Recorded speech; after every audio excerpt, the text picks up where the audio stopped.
असू द्या, आपला तिकडे जायचं नाही. त्यावेळेला कृष्ण परमात्मा आपल्या घरी आले आणि झोपले होते.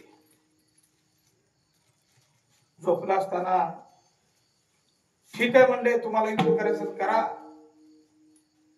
दुर्योधन म्हणजे कसा मागायला गेला कृष्णाला, तर कृष्णाच्या गुशाला बसला आणि अर्जुन हे आला पाठीमाग भगवंताच्या पायथ्याला बसला. त्याला काही सांगायची गरज नाही. न सांगू तुम्हा फळविद्यांत विश्व विश्वभर परिहार, त्याला सांगायची गरज नाही. तो सर्व अंतर्यामी आहे. त्यावेळेला कृष्ण परमात्माला जाग आली आणि पहिले जर पडले अर्जुना तू कधी आलास? आलो म्हणले देवा, एक 5-10 मिनिटं झालं. त्यावेळेला दुर्गुण मागणं म्हणतोय मी बी आलोयच की. मग गुरु हे बघा, पैसा जास्त झाला की माणूस कुणालाच किंमत देत नाही. लक्षात ठेवा, पैशाच्या पाठीमागे 15 अनर्थ सांगितले आणि स्वतःच जीवन त्या ठिकाणी नासून घेतो. अहंकारामध्ये मुसमुस करीत हिंडतो. जवळ पैसा असतो, अंगात ताकद असते. एकदा ताकद संपली, खलास झालं. पैसा सोबत येणारी वस्तू नाही, फक्त आपल्या सोबत येणार फक्त ते नाम आहे. म्हणून तर साधू संतांनी पावला पावला उपदेश केला की बाबा हो, आपल्या सोबत काय, कारण तेवढा मोठा होता रावण. 14 चौकड्या राज्य होतं त्याचं. 7 कोटी घर सोन्याची होती. आमची एका हातात अंगठी आली की त्यांना लगे असं करीत फिरते. आणि नक्कल जरा म्हणजे कसा गुण जरा थोडं गेला जास्त, 20 लाख रुपये आले की नाही बटणच तोडते लगेच. असं नका, कारण हा देह जास्त दिवस आपल्यासोबत, या देहाला मरण आहे. उपजली या पिंडा मरण सांगाते, उपजते मरते सवेची ते मरण आठवण.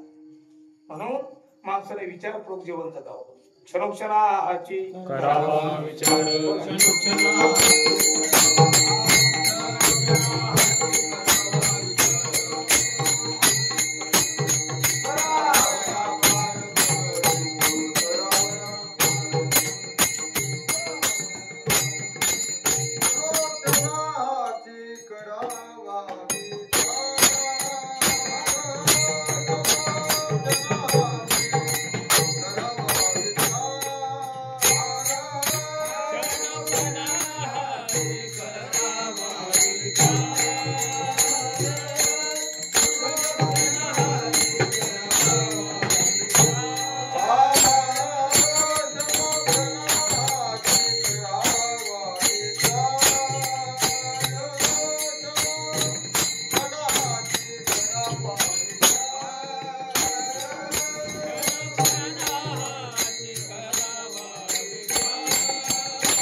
करावा विचार, करावया पार भूषण.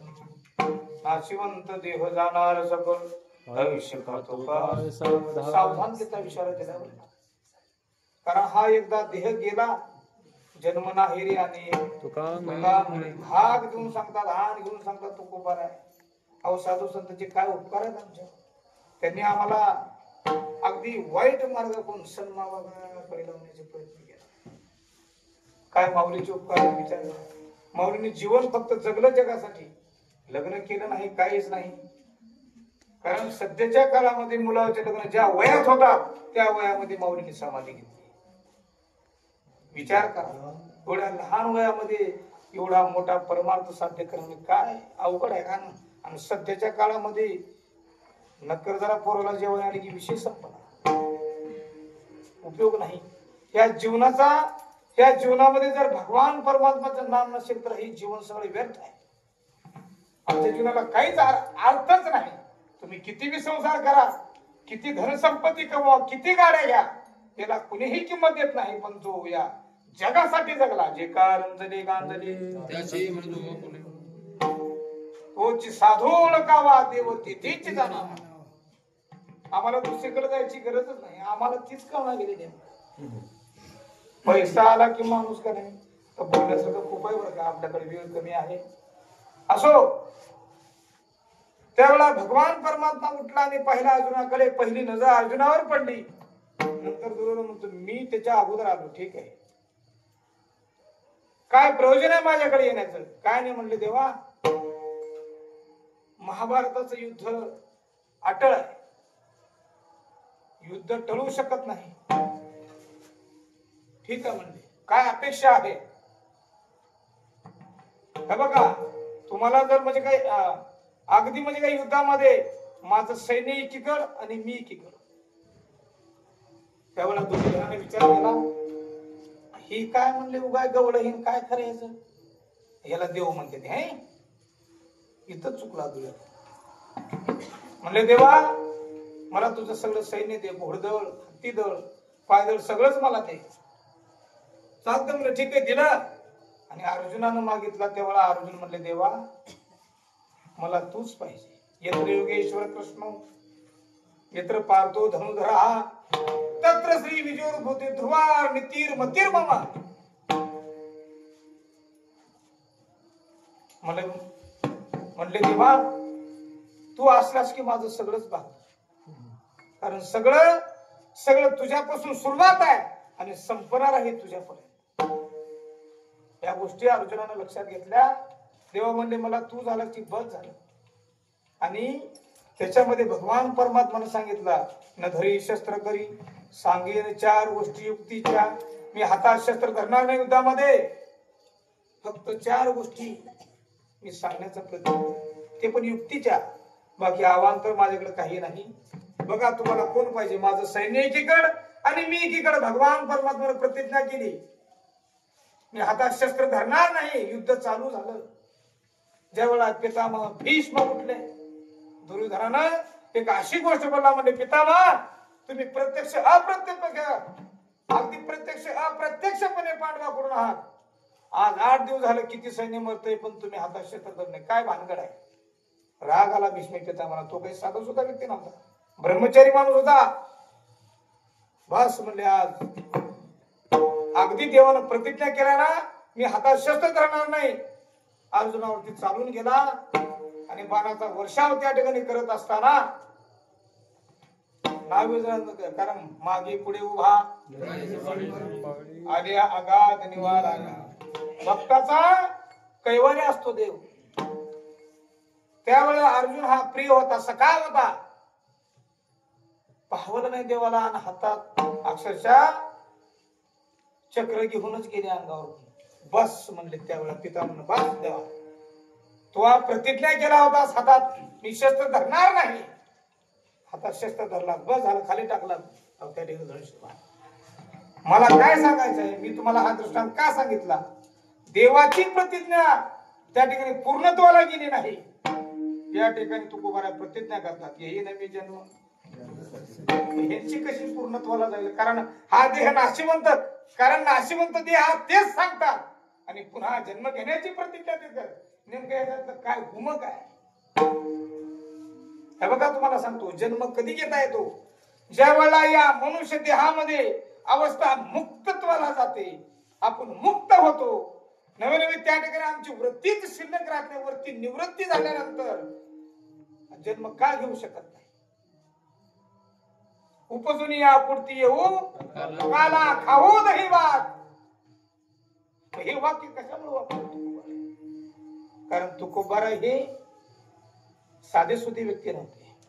एक एक छोटासा दृष्टांत सांगतो मी तुम्हाला. तुकोबारे नेमकं कोण होते? देहू गावामध्ये कीर्तन करत असताना बाहेर गावचे पण लोक यायचे ऐकायला. त्यावेळेला तुकाराम महाराज कीर्तन म्हणजे अगदी अमृतपान कीर्तन. त्या ठिकाणी लोक अमृतच अगदी कानामध्ये सेवन करायचे. त्यावेळेला आजूबाजूच्या गावचे लोक, लोहगावचे लोक आलते आणि पिंपरी चिंचवडचे लोक आले होते कीर्तन ऐकायला. कीर्तन ऐकलं, आनंद वाटला. त्यांच्या मनाला आनंद वाटला आणि हा विनंती म्हणले, तुकोबाराय आमच्या गावाला कीर्तनाला येतात? हो येईन, का नाही. त्यावेळेस पिंपरी चिंचवडला तुकोबाराय गेले, तिथी ठरली आणि कीर्तन चालू झाले. 8 दिवस सलग कीर्तन. पहाटे काकडा आणि 8 दिवस कीर्तन झालं. काला झाला आणि त्या पिंपरी चिंचवडकरांचा निरोप घेतले तुकोबा, मी आता येतो, तुम्ही थांबा. दिवस होते अशी कडक उन्हाळा, चैत्राचा महिना. कारण त्यावेळेला वाहनं नव्हते ना, कुठल्या फटफट्या नव्हत्या ना, कुठलं काय नव्हत्या. पायी चालत प्रवास तुकोबारा निघाले. गळ्यात विना, हातात चिपड्या, पांडुरंग हरी वासुदेव हरी. त्यावेळेला जप करीत चालत असताना त्याच गावातला एक व्यक्ती तुकोबाऱ्याचा पाठलाग करीत निघाला. तुकोबाऱ्याने मागं वळून पाहिलं. एक कोसभर म्हणजे कसं गावापासून पुढे लांब गेले आणि त्या माणसाला म्हटले, तुम्ही थांबा, आता मी येतो. कशाला येता तुम्ही उन्हामध्ये? तो व्यक्ती काहीच बोलला नाही. तुकोबारा चालले की तो चालायचा, थांबले की तो थांबायचा. एक मोठं झाड बघितले, चिंचचं. महाराज त्या गार सावली होती, तिथे बसले बा तुकोबारा. आणि त्या व्यक्ती म्हणले, या इकडे अलीकडे. जवळजवळ म्हणजे कसं 1.5 कोस झालं मी आलोय तुमच्या गावापासून, तुम्ही माझा पाठलाग करताय का? तुम्हाला मला काय बोलायचंय? तो व्यक्ती अगदी म्हणजे कसं आहे, अगदी आनंदानं माळ डोलला. म्हणजे महाराज 8 दिवस झालं मी तुमचं कीर्तन ऐकतोय, मला तुम्हाला एक प्रश्न विचारायचा. ते म्हणजे विचारा, काय हरकत नाही. त्यांनी प्रश्न विचारला, महाराज मी 8 दिवस कीर्तन ऐकले, पण नेमकं तुम्ही कोण आहात? नेमकं तुम्ही कोण आहात मला हे आणखी कळलं नाही. तुमच्या कीर्तनातून तर ब्रह्मानंद अगदी होत पोत भरून म्हणजे कसा व्हायला, आमचे कान तृप्त झाले, अंतःकरण शुद्ध झालं. पण नेमकं तुम्ही कोण आहात? मिश्किलपणे तुकोबारा हसले, म्हणले थोडं पलीकडे म्हणजे कसा कोटा आहे, कोटा, त्या कोट्यामध्ये कोयता घेऊन ये जा, मी तुला सांगतो कोण आहे. पळतच गेला, कोयता आणलो, हातात दिलं, धोतर बाजूला सारून जसं वाळून कापाव तशी, काकडी कापाव तशी मांडी कापली तुकोबारा. आणि कातळ अक्षरशः दोन्ही हातानं कातळ पकडून म्हणजे बघ मी कोण. अंगात ते असणाऱ्या देहामध्ये, अंगामध्ये हाडी, कातड, मांस, रक्त त्या ठिकाणी असल्या पाहिजे. पण तुकोबाराच्या अंगावर नुसता कापूस भरला. ते काही साधूशेती व्यक्ती नव्हते. तुका म्हणे नो हे दिसतो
त्या माणसाला काहीच बोलता येईना. ब्रह्मीभूत काया होतसे कीर्तनी भाग्य तरी ऋणी देवायसा. त्या साधू संतांनी काहीच केले नाही, फक्त भगवंताचं नाम. माझी मत झाली छंद या नामाचा घेतला असे अहो ज्यांनी काळावर विजय मिळवला अरे त्यांना पुन्हा जन्म म्हणजे कसा आहे का घेता येणार नाही म्हणून तर अभंगाच्या पहिल्या चरणात सांगतात महाराज येईन मी जन्म यासाठी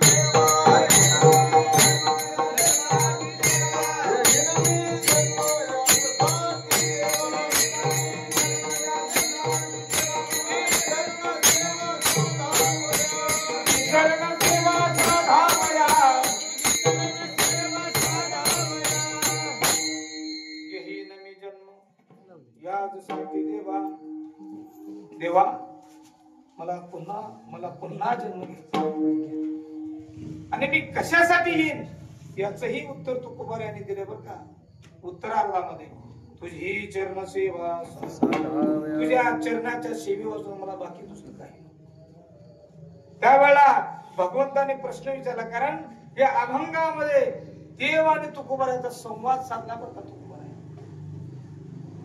देवा मला जर जन्माला घालायचं असेल तर एखाद्या वारकऱ्याच्या घरी म्हणजे कारण मला बाकी इतर जन्माला अजिबात घालू नको तुला घालायचं असेल हरिदासाचे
जन्मांतरी मला बाकी दुसरं काही नको म्हणून प्रतिज्ञा करतात कारण साधू संतांची प्रतिज्ञा पूर्णत्वाला गेली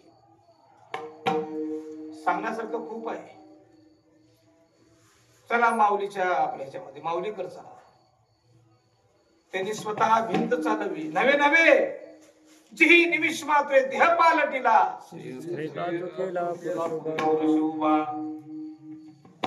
या अशा प्रतिज्ञा साधू संतांनी सहजासहजी पूर्ण केली कारण त्या भगवंतापेक्षा श्रेष्ठ संत आहेत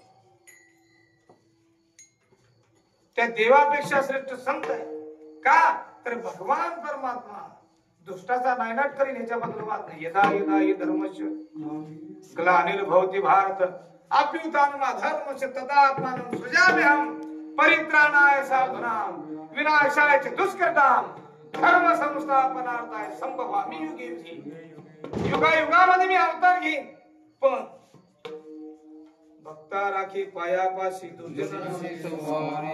खलासच करतो भगवान बाबा हातात खडक घेऊन त्या दुष्टाचा नायनाट करतो पण संत तसे नाही संत उदार उदार किंवा जे खळांची व्यंकटी सांडो तया सत्कर्मी रती वाढो होता परस्परे पडो कारण मूळ वृत्ती आहे संताची ही कारण संत ही व्यक्ती नाही पदार्थ आणि वस्तू नाही संत ही वृत्ती आहे ज्याची वृत्ती शांत झाली तो संत या पदाला पोहोचला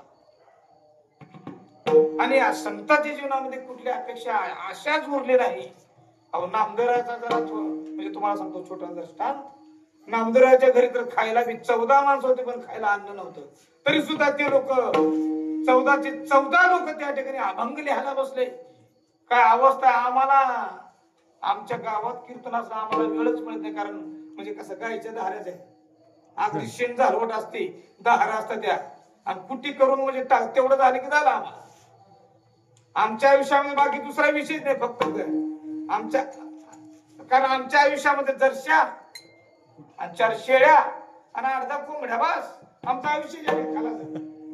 अरे आयुष्य एवढं संकुचित नाही. अरे या जीवनाचं तुम्ही जरा थोडं महत्व समजून घ्या. हा देह दिलाय म्हणजे उग विनाकारण हा देह आम्हाला मिळाला नाही. लक्ष 84 भोगून शेवटची पाळी एक मनुष्य जन्म चुकली वर्ण फेरा पडे. म्हणे तेव्हा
मला खाली गवत होत. मी खाली उतरतच नाही. सप्त्यात असू द्या वाचायला असू द्या कुठं द्या आपला वरीच लेवल असो. आणखी 15 मिनिटं जरा थोडं सहन करा. असो नामा म्हणे तेव्हा नरदेह लादला. नरदेह मरा हा तयाचा मातेरा केल्यामुळे तयाचा मात्रा केल्यामुळे या देहाचं मात्र आम्ही करू. संसार का पाय वाकडे म्हणजे कोणा लोक संसार करतात. आमच्या गावात एक माणूस होता तुम्हाला सांगतो धनगराचा माणूस जवळजवळ 50. मीही तुम्हाला अजिबात खोटं बोलतच नाही. आमच्या गावात घडलेली घटना. जवळजवळ 50 एकरचा वक्कल होता त्याचा एकटा बापाला आणि त्याला 2 पोरं. एक ऊस तळामळा मोठ करायची 2-2 हिरीवर 2-2 मोठी बसायला त्याला घोडी होती. म्हातारी असं खमंग होत लाल पटका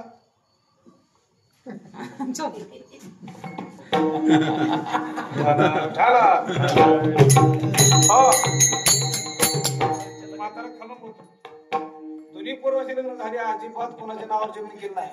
म्हणला मी जवळ जिवंत आहे तर अपेक्षा सुद्धा करू नका. गपचिप काम धंदे करून खावा म्हणला. नाही तर घराच्या बाहेर हात वगैरे एकेकाला अजिबात काही देणार नाही. थोरल्या पोरग मात्र अगदी चांगलं होतं सात्विक होतं आणि त्याने गेला आळंदीला शिकायला पळून गेला. जाऊ द्या का जाय ना काय कोणा कीर्तन शिकला वाचन शिकला आला घरला. बापन लग्न करून टाकलं. लग्न झालं. मग तिचं एकच म्हणणं आता म्हाताऱ्यानं कवर तरी हे करावं. पाक पाय वाकडे झाल्यावर की माणसाला कळलं पाहिजे. पहिला केस पांढरा झाला की पहिली आज्ञा झाली ती आपलं मरण जवळ आले. हे माणसाला जरा थोडं लक्षात घ्यावं लागतंय. केस पाक पांढरे झाले तरी पांढरे झाले काळे कोरला जातो डबल. लय अवघड झाले. काय सांगू तुम्हाला कशासाठी की काय साध्य करायचे जीवनामध्ये. नुसता देखावा करू नका. देखावाचा परमार्थ देखावाचा संसार बी करू नका. वास्तविकता स्वीकारा जीवनामध्ये तर माणसाला कुठेतरी समाधान लागेल. नाहीतर शक्य नाही समाधान लागलं. आयुष्य जरी कळला असे बरेच लोक आहेत भरपूर पैसे पण त्यांना खाऊ देणार त्याला रोग खाऊ देणार. कशासाठी? कारण त्याच्या जीवनामध्ये समाधानच नाही. जर समाधानाची प्राप्ती करायची असेल तर हरिनाम कीर्तन संतांचे पूजन त्याच्यामुळे समाधान.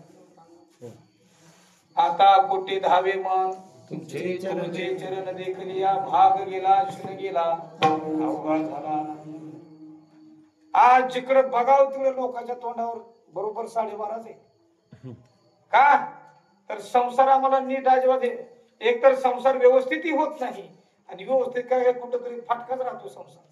हे बघा संसार तुम्हाला करू नका असं आमचं म्हणणं साधू संतांचंही म्हणणं नाही.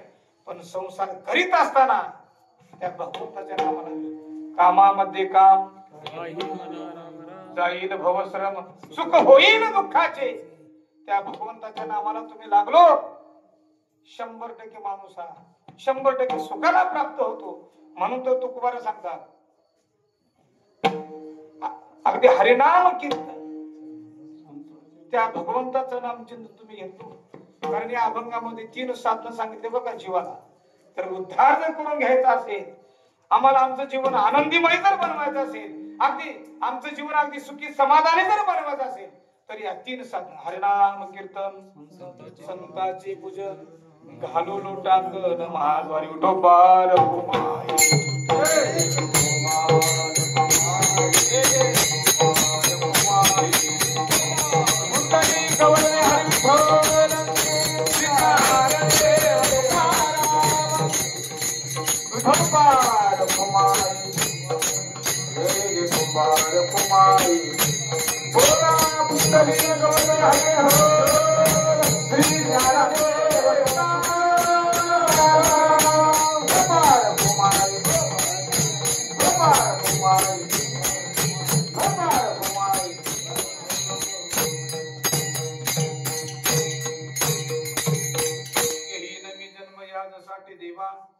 तुझी चरण सेवा हरिनाम कीर्तन संतांची पूजन घाले लोटांगण महाद्वारी. या अभंगामध्ये तुकोबार आम्हाला सांगतात. कारण हा अभंग उपदेशपरी आहे आणि या अभंगामध्ये प्रतिज्ञा आहे की तुकोबार आहे. त्या भगवंताच्या नामचिंतनात तुम्ही लागलो तर त्या नामचिंतनानं काय होईल? आमचं सगळं होत्याचं नव्हतं होईल. त्या नामामुळं आमचं अंतःकरण वृत्ती त्या ठिकाणी बदलून जाईल. एकदा का साधक त्या ठिकाणी साधनेवर जर आरूढ झाला तर पहिली अवस्था ही आहे श्रवण. तुम्ही त्या गुरुमुखातून नाम ऐकलं किंवा संत मुखातलं नाम ऐकलं. कानी जे पेरिले डोळा ते उगले व्यापक भरला तोची हरी. आम्हाला समाधीपर्यंत त्या ठिकाणी जाता येतं. आणि त्या भगवान परमात्मा स्वरूपाची आम्हाला जर समाधी लागली ना, मग त्या ठिकाणी आमचा फक्त वाली तोच, बाकी दुसरा कुणीच वाली नाही या आयुष्यामध्ये. आणि एकदा त्या भगवंताच्या नामाला लागला, ते नाम जर घेऊ लागला तर देव उभा मागे पुढे उगवी कोडे संकट. कसल्याच प्रकार जीवनामध्ये संकट त्या ठिकाणी बाधा येऊ शकत नाही. दुसरी सेवा सांगितली संतांचे पूजन. संतांची पूजा का करावी? कारण या जीवाला अधोगतीपासून काढून ऊर्ध्वगतीला जर लावणारे कोण असतील ते फक्त संत. या कारण येतो हिताचा कळवळा. साधू संत या सामान्य जीवासाठी खूप झगडले आणि आजही आहे झगडत. म्हणून तर ही सगळी सृष्टी चालू आहे. संत गेल्यावर विषय संपला, युग संपत आहे. म्हणून साधू संत हे आमच्या जीवनाचे मार्गदर्शक आहे. मार्ग दावून गेले आधी दयानिधी संत ते येण्याचे पण ते चालू जाता. न पडे कोणता कोटी काय कसल्याच प्रकारची अडचण येऊ शकत नाही. ते फक्त आमचा विश्वास पाहिजे. आमचा विश्वास त्या साधू संतांच्या वचनात विश्वास जर नसेल ना तर आम्ही अजिबात करू शकत नाही.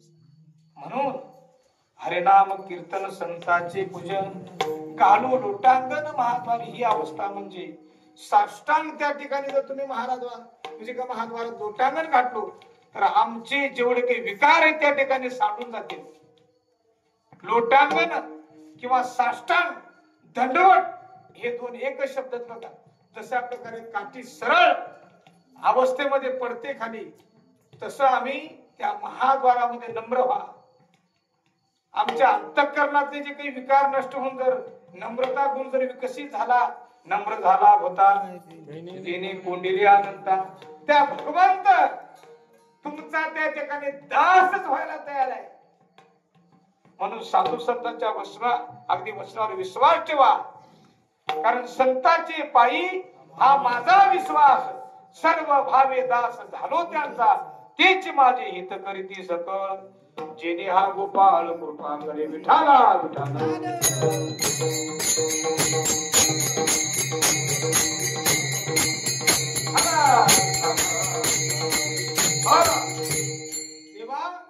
मी 3 सेवा करीन. तुझं नाम, कारण तुझं नाम चिंत, हरिनाम कीर्तन, संतांचे पूजन, घालो लोटांगण महाद्वारी. मग हे, कारण ह्या तिन्ही म्हणजे कसं साधन जर एक झाली तर माझी वृत्ती आनंदी होईल. आनंदे निर्भर असो भरते ठाई, सुख दुःखा नाही चाळावा. हे बघा अक्षरशः तुकोबाराला म्हणजे कसं आहे, त्या सगळ्या मुंबाजी भवन काट्यानं झोडपितात, काट्यानं बाबळीच्या काट्या अंगात घुसलेला आमला. एकच फक्त कारण होतं, तू ह्या मंदिरात यायचं नाही आणि या मंदिराला फेऱ्या घालायचं नाही. देवाच्या मंदिरात तू यायचंच नाही. तरी सुद्धा साधू संतांनी त्या ठिकाणी तुकोबारा ऐकलं नाही. मंदिरात गेले आणि त्या मंदिराला फेरी घालत असताना मुंबाजी बोला राग आला पळतच आला. म्हणजे तुला मी एकदा सांगितलं होतं, मी तुला एकदाच कारण मी फक्त एकदाच सांगत होतो, पुन्हा सांगत नाही. तीच काटा उचलून जवळ तुकोबारा झोडपा लागला. जसं जसं मारला तसं त्या ठिकाणी चिंतन जास्त करायचे. अंगात काटे घुसले, रक्त बंबाळ झालं. घरी आले तुकोबारा आवलेलं. मग काय नाही, सगळा कडाकाच आवलेचा. तुम्हाला कळतच नाही. आंधळ पडले पदरात, हसन पुसन बऱ्याच गोष्टी. त्यावेळेला अंगातले काटे काढताना किती त्रास व्हायचा तुकोबारा. काय त्रास झाला असेल.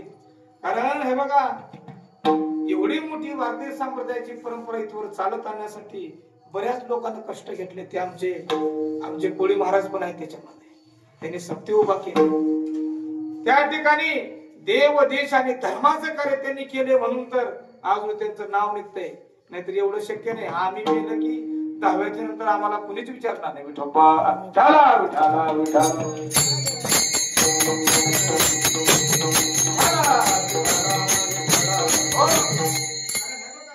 तुम्ही संसारामध्ये कितीही कमवा, कोण कोणाचं नाव घेणार नाही. पण परमार्थामध्ये जसं जसं वय वाढत तसं आमचं नावही वाढतं. म्हणून नेमकं काय करायचे आम्ही ठरवलं पाहिजे. असो आनंदे निर्भर, असो भलते टाई, आम्ही कुठेही जरी, आम्ही कुठल्याही अवस्थेत जरी असलो, आम्हाला त्या सुख दुःखाचे कसली चाड राहणार नाही. कारण हे 3 साधन मी सांगितले तुकोबाराने. हरिनाम कीर्तन, संतांचे पूजन, घालो लोटांगण महाद्वारी, अनेक सायास. कारण हे 3 साधन साध्य झाली की पुन्हा मला दुसरा सायास करायची गरज नाही. अनेक सायास न करी न धरी आस, होईन उदास सर्व भावी. या देहावरती उदास झालं पाहिजे. या देहाला किती साधन लावलो, किती काय केलं, मेल्यावर त्याला शेवट फुकून द्यावं लागतं. म्हणून या देहाच्या आसक्ती न धरता त्या फक्त नामावर आसक्त व्हा. त्याचं नामचिंतन करा आणि संतांची संगती करा. हे बघा आमचं जीवन कशावर आधारते जर म्हणलं तर संगतीवर आधारित आहे. आमच्या जीवनात जशी संगत आम्हाला घडली तसं आम्ही घडतो.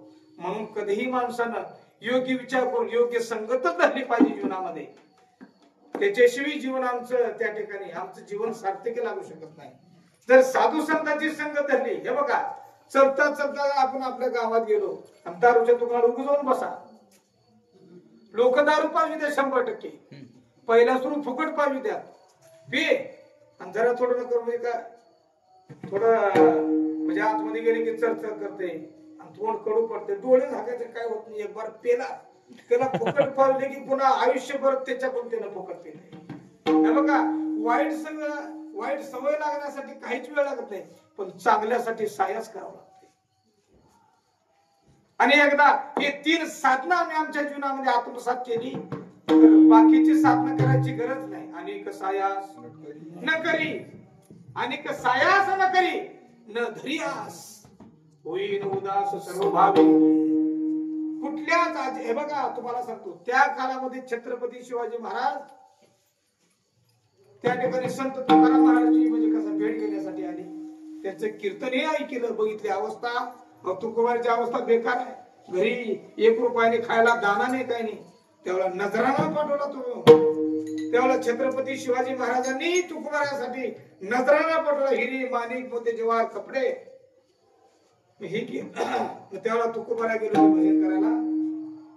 येऊन बघतील काय लेकर सजले ती कपडे, हे मोठे मोठे अक्षर कपडे चमकदार, हिरे माणिक मोती. बघितले म्हणजे आवले. अगे कोण दिले? कोण आहे तुमचा राजा? छत्रपती शिवाजी महाराजांनी दिला हे नजारा. ते काढून घेतले सगळं अंगावर. सोने रुपया महा मृत्युके समान माणिक पाषाण खडे जागा मी परमार्थ करतोय ती केवळ ह्याच्यासाठी नाही. आणि आता सध्याच्या काळामध्ये महाराज लोक पैसे या क्षेत्रात ठरवून चालले ती किती अवघड आहे विचार करा त्यावेळा. कारण त्या काळामध्ये तुकोबाराने या हिरी माणिक मध्ये अजिबात बोलले नाही, त्याचा त्याग केला. आणि आता सध्याच्या काळामध्ये कीर्तन करायला 50,000 घेते ती. पिंगळा पिंगळा पिंगळा पिंगळा महाद्वारा दानाला 51,000. पिंगळा पिंगळा पिंगळा पिंगळा. अरे पिंगळा कोण लिहलंय की काय की तुझा कसला काय संबंध नाही. आम्ही करू काम, आमचे नेमकं वाटचाल कुठं तरी हेच कळणार नाही. महाद्वारा दानाला 51,000 आणि मध्ये न्याला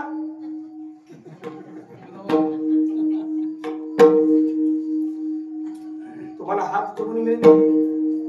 कीर्तनकार जर आणायचा असेल तुम्हाला 2 तास तो आमच्या पुढे येऊन म्हणजे कसा बडबड करतो सांगतो आम्हाला तो विषय नाही. तो 22 तास काय करतोय ह्याबद्दल आपण तपासलं पाहिजे. विठाला विठाला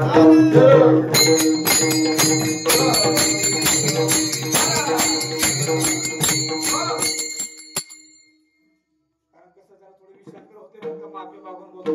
कारण ह्या गोष्टी बोलावच वाटतात आम्हाला पटतच नाही. आम्ही तर म्हणजे आम्ही कुठं ठरवून जात नाही. जेवढं दिल तेवढं घ्यायचं गपचीप. पण ठरवून गेलं की मलाच ओळख करावं लागते. मला मी लय फिरतो मी पण कधी कधी अजिबात उपाय. कारण आमच्याच आजोबाने आम्हाला कधी मागू दिलं नाही. तर बघा एक गोष्ट आम्हाला सांगितली आमच्या आजोबाने बघा, तुम्हाला जर समजा म्हणजे परमार्थ करायचंच असेल तर यायचे जायचे पैसे खिशात ठेवून जायचे तर तुम्ही घर सोडा. नाहीतर खुशाल लोकांना तुमची काही गरज नाही. लय लोक आहेत परमार्थ ह्याला म्हणा. अनपेक्षित सुचिर दक्ष उदासीन गतिव्यतः सर्वारंभ परित्यागी यो मत तप्त सगळे. परमार्थ लोकांना आवडायसाठी कीर्तन नाही, त्या भगवंताला आवडावं. एक त्याला आवडला बाकी दुसऱ्या कुणाची गरजच नाही. कारण एकटा तो सोडणार, एकटा तो समर्थ आहे. तुका म्हणे तुला सोडविना कोणी एका चक्रपाणी वाचून. या गोष्टी सत्य, या गोष्टी जीवनात आत्मसात करा. याच्याशिवाय बाकी दुसरे काहीच सत्य नाही. हे सगळं नाटक आहे. येरते माई दुःखाची जनिती नाही आधी अंती अवसानी. हे सगळं नाटक आहे. कोण कोणाचं या जगामध्ये कुणी कुणासाठी आलंच नाही. जो तो स्वतःच प्रारब्ध घेऊन जन्माला आलाय. उठाला उठाला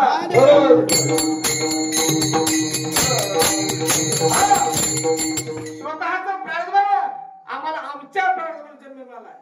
आणि या मृत्यू लोकांमध्ये येऊन मग पत्नी मुलं मग पुन्हा पैसा अडका जमीन जुमला हे नंतर आम्हाला म्हणजे काही विशेषणाला लागले. पण हा जीव एकटा आलेला आहे. हा जीव या मृत्यू लोकांमध्ये एकटा आलेला आहे आणि एकटाच जाणार आहे. कितीही जर 1,00,000 माणसं जरी पडले त्या माणसावर जीव कुठं अजिबात म्हणजे करा कुठून गेला हे माणसाला कळत नाही. एवढा अद्भुत म्हणजे कसा त्या भगवंताचा खेळ आहे. म्हणून कारण हे 3 साधनं जर म्हणजे आम्ही आमच्या जीवनाचा आत्मसात केले तर आम्हाला साया दुसरा करायची गरज. अनेक सायास न करी न धर्यास होईन उदास सर्व भावी. आणि एवढं सगळं झालं या 3 एकदा म्हणजे कसा चाकोऱ्या तुम्ही अगदी परफेक्ट जर आपल्या जीवनात बसवल्या तर तुम्ही, कारण हा सगळा परमार्थ ज्याच्यासाठी चालू आहे, ज्याच्यासाठी धावपळ चालू आहे की मोक्षामा घरी कामार ये दाशी होय सांगुवांशी. तुका म्हणले देवा मी बाकी दुसरं काहीच करणार नाही. तुझं मला जन्माला घातलंस, मला तर जन्म पाहिजेच पाहिजे.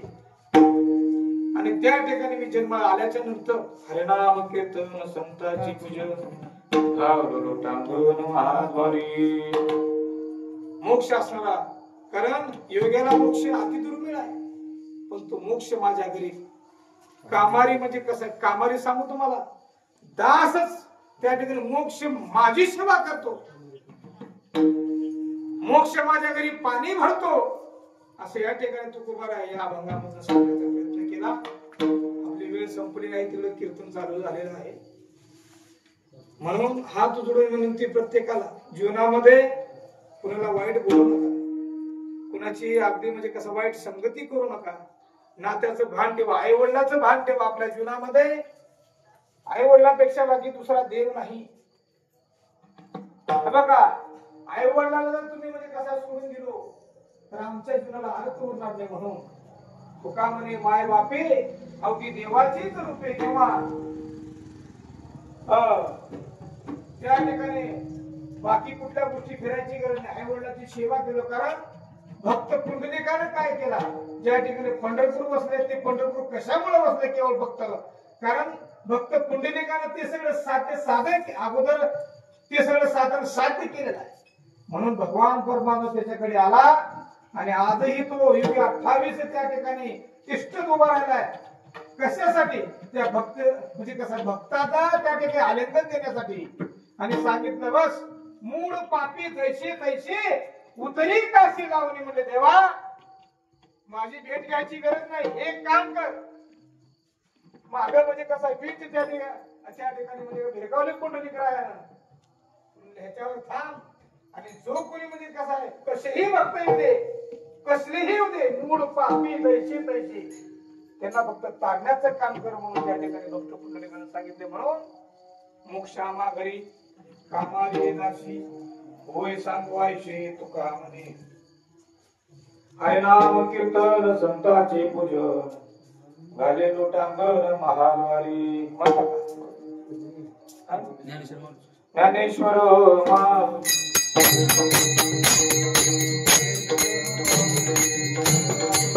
माऊली ज्ञानेश्वर माऊली ज्ञानराज माऊली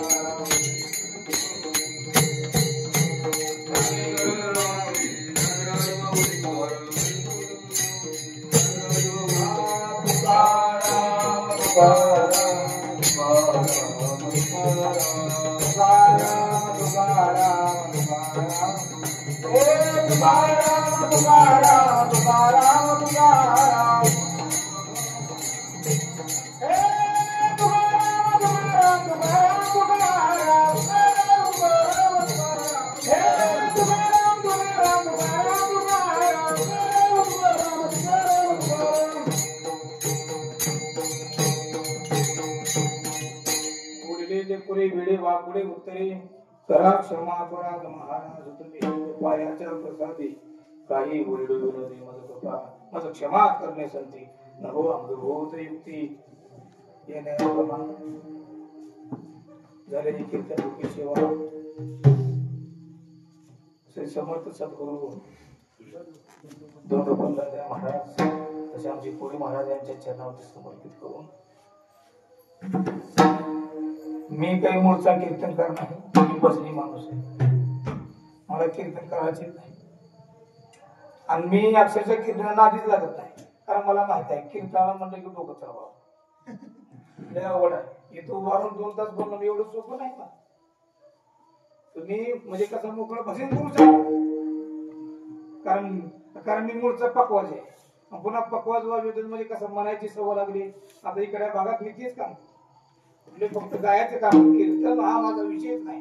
पण महाराजाची आज्ञा आणि करून गेला समर्थ समोर म्हणजे आपल्या समोर आहेत. म्हणून 1 तासभर म्हणजे कसं आहे तुमच्या समोर म्हणजे कसं आहे हे बघा. तुकोबाराच्या अभंगावरती बोलण्याचा आपला अधिकार नाही, कारण त्यांच्या अभंगावरती जर समजा बोलायचं असेल तर आपल्याला तुकाराम महाराजच व्हावं लागेल. आला का लक्षात? आपल्याला तुकोबारायच व्हावं लागेल, अन्यथा अभंगावरती बोलण्याचा अधिकार आपला नाही. पण एक सेवा म्हणून या ठिकाणी करण्याचा प्रयत्न केला. मोक्षामा घरी कमरी राजी, मोक्षामा घरी कमरी राजी.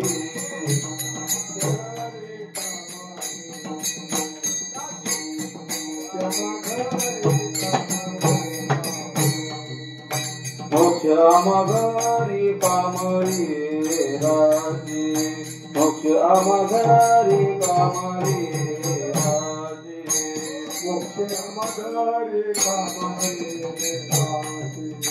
मोक्ष आम्हा घरी कामरी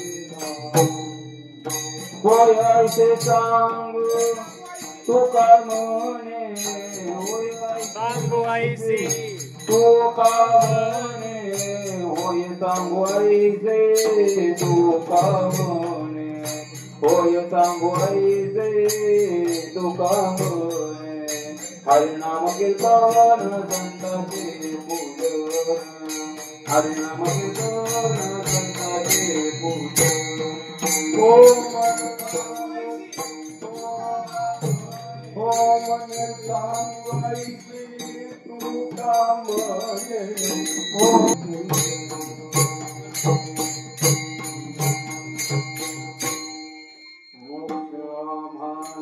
पुढं पुढं हरिनाम कीर्तन हरिनाम कीर्तन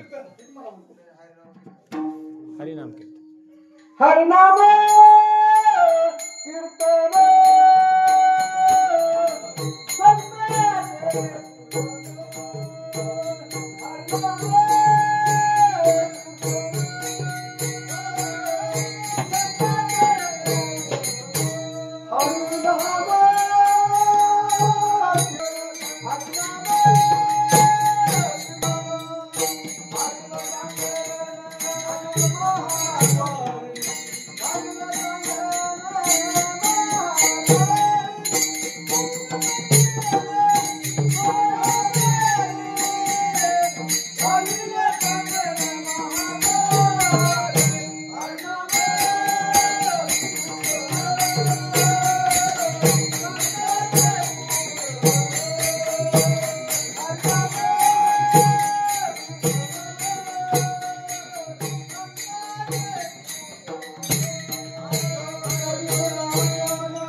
त्यामध्ये येता अवकाश अभंगावरती बोलण्याचा प्रयत्न केला. जसं जमत तसं केलं बघ. एक कीर्तनकार नाही, पण एक या वारकरी संप्रदायाचा पाईक म्हणून या ठिकाणी सर्व सेवा मिळाली आणि तुम्हा सर्व म्हणजे तुम्हा सर्व मायबापाचं दर्शन यातच माझं परम भाग्य आहे. म्हणून जे योग्य असेल ते माझ्या बरोबर यांचं आहे, अयोग्य असेल ते माझ्या बुद्धीचे दोष. म्हणून या ठिकाणी जास्त वेळ न घेता आपण या ठिकाणी कीर्तनाला पूर्ण विठ्ठल जय जय